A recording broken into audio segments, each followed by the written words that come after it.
Happy Friday. TGIF. So, we have a lot of stuff to tell you today because you are actually starting a project in our absence, so bear with us. Make sure you watch the whole video and listen carefully. Before we start, hopefully you picked up the entry slip. Otherwise, this will not make a lot of sense. Oh, applesauce, we forgot to remind them about the vocab and crash course being due on Wednesday, which is the 16th. You dumb Dora.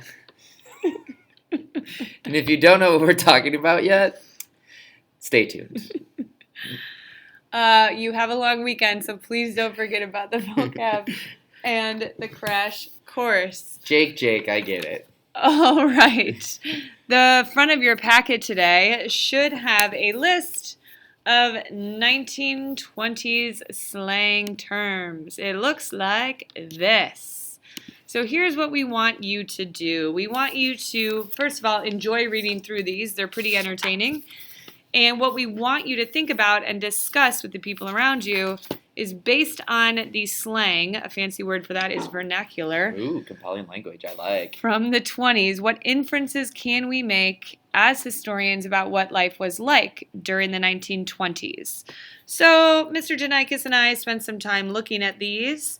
We talked a little bit about how I happened to carry a torch for Carl Azuz from CNN 10 News. Who is weirdly young. We looked it up, know. and he's only like 30. He's younger than me. It was actually depressing to find out. He's quite a chic, though, isn't he? Ooh, yes. Yeah, I'm a bit stuck on him, if you will. He's not very hard-boiled, but sure. Well, I wouldn't mind a blind date with him, but I do know him, so I guess it wouldn't count as a blind date. Might be a flat tire. You know, what's kind of interesting is I am picking up on a theme here. Really? That you might have a crush on him?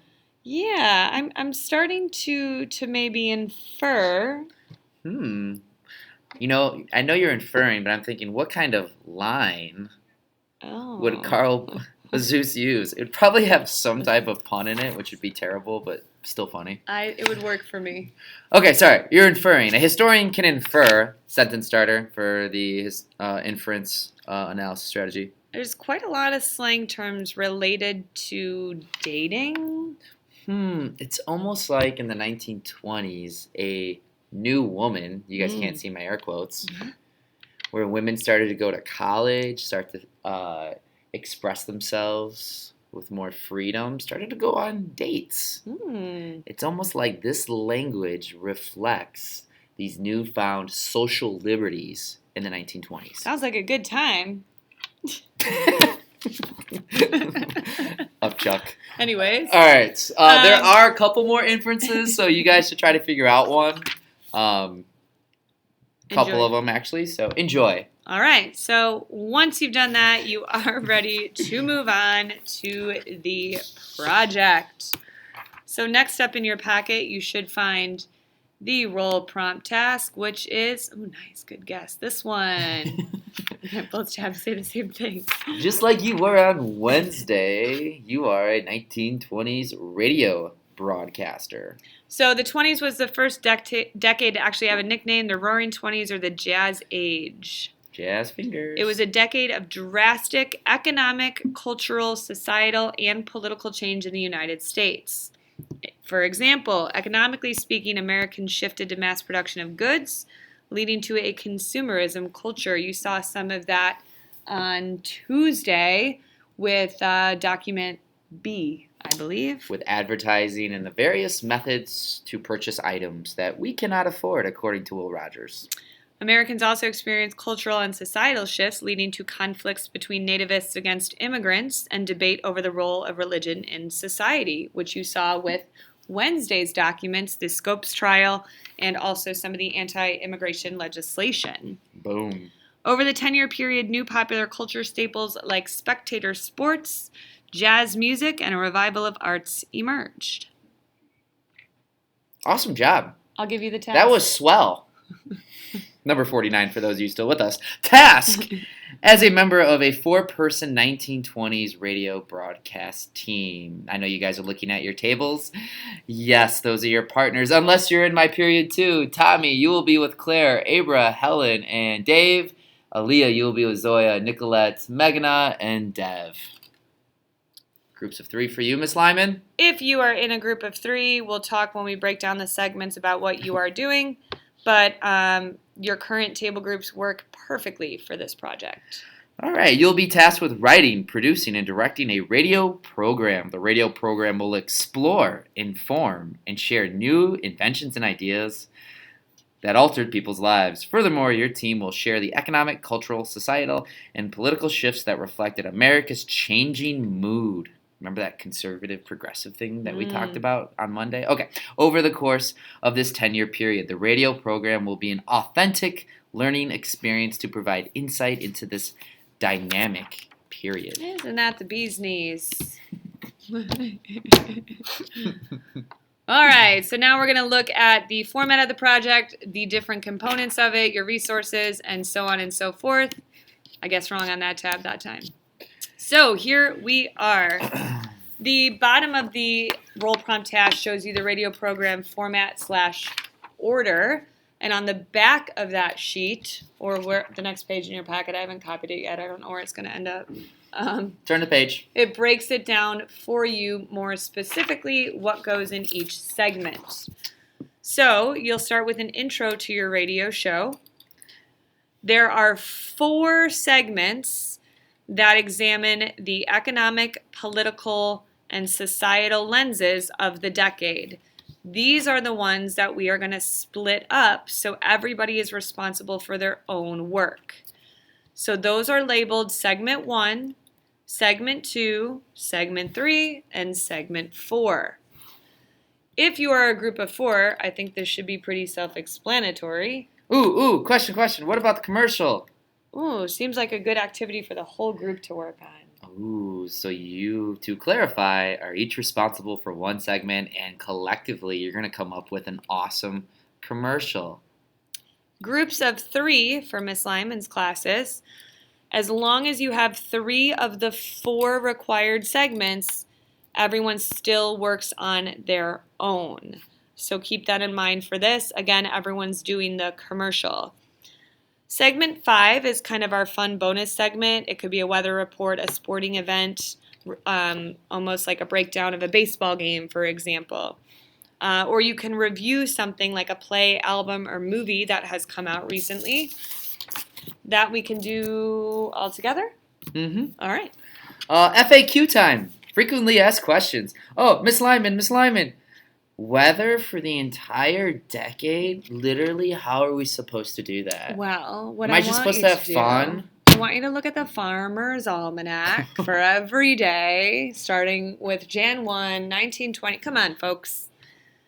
Be creative. Think outside the box. Where is your radio show taking place? You can find actual weather reports, like I said, in something like a Farmer's Almanac.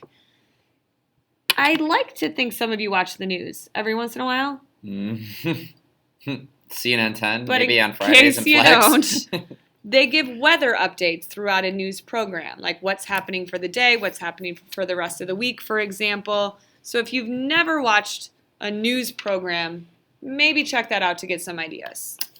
Yes, another FAQ. I see station number, call letters, show jingle. What is that all about? Well, for example, Miss Lyman being the, wait for it. Swanky. There was a better one, I thought. I'm just trying to say how cool I am. You get the point. She listens to The Drive on the radio, which is old music that you wouldn't know probably. So the station number is 97.9, and then they usually have call numbers. They say WDRV, and then it's called The Drive. There you go. So to recap, your station number should be AM or FM. I think only AM existed. Call letters should have 4. There's 4 people. Maybe your initials. Good and then a idea. show jingle. So yes, you got to make a little show jingle. I always think of commercials. It's not really a radio, but Luna, which is like a jingle for a carpet commercial, but I think of that for radio shows as well for some Because reason. you all know the number to that, right? 2, 300. I don't know the first part. Whatever. You get the point. Anyway, so you got to have some type of jingle, and people have gotten very creative with that. Let's see. Other FAQs. Commercials. I think you guys should have fun with that. And just make sure that, another one, where it says student choice for option segments 2, 3, and 4, that means you only have to do one of those. Thank you. Good point. So that is another FAQ. And if you guys have any further clarifying questions, please don't pester the sub. Just ask us on Wednesday, because Monday we won't be here, and neither will you. And Tuesday you won't be here, but we will. So we'll touch base on Wednesday. Yeah, and today, you're really just getting started. So your first task, we'll come back and look at that stuff in a moment. Your first task is going to be, should we just come back to this? Your first task would be to look at the resources. Hey! Step 1, determine who's doing what before you even start your research. Now, if you're finding that this is taking your group longer than like 3 minutes to figure out, then perhaps you need some help and the sub should just assign you something. If it takes longer than that, move on with your lives, pick one. Don't be salty. That's not a slang word from the 20s. Whatever. It could be. All right, so after you've done that, now it's a good idea to look at what we're expecting of you for research. So first of all, this is a standard 3 assignment. So we are looking at the significance of your specific research topic, whether it's economic, cultural, societal, or political. All the things. So your rubric is attached there. We have included the research resources on the role prompt task, and there are links to these on PSL as well. We have passwords for those great online library resources that are available to you.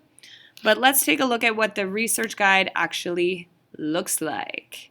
And it says to start with Module 9, but some of you have already covered some of these topics, so they should be reviews. So take that initial information and then just enrich it and provide more detail. So you'll notice we're asking for a minimum of 2 different sources for your research. So your research guide is 2 pages long, and it is a WH research guide, meaning we're looking for who, what, where, when, why, and how. Oh, horse feathers. Hey, it works. You're also going to be writing an open-ended inquiry question that would drive further research into your topic. So this is how we're breaking down your research for this project. You're probably barely going to make a dent in research today, right? Because you're just getting started on this. This is clearly a long video. Sorry, not sorry. I mean, it would take us this long to explain it in person as well. I mean, So, it's the cat's I'm not meow, worried. so... Oh, nice. That's what I wanted to call myself earlier. I was looking for that. So here's the bottom line. Your research is going on to the graphic organizer, the research guide. You're then going to type your script on a Google Doc. We'll identify who did what, and then you will record your radio program using iMovie. Is it okay if you use a different program? Sure, as long as it can be uploaded to Google and put into a folder. So some of you like GarageBand. That's a great app for this project because it's audio only. But a lot of you are more comfortable with iMovie. So either one works, but this is the sequence. But for today, just focus on the research today and Wednesday, and then we'll clarify what we expect with the latter 2 next week. Overview of your timeline. Today, you're assigning all the tasks, the different segments to people in your group, and you're starting your research. When we see you next on Wednesday, you're continuing research, starting the script.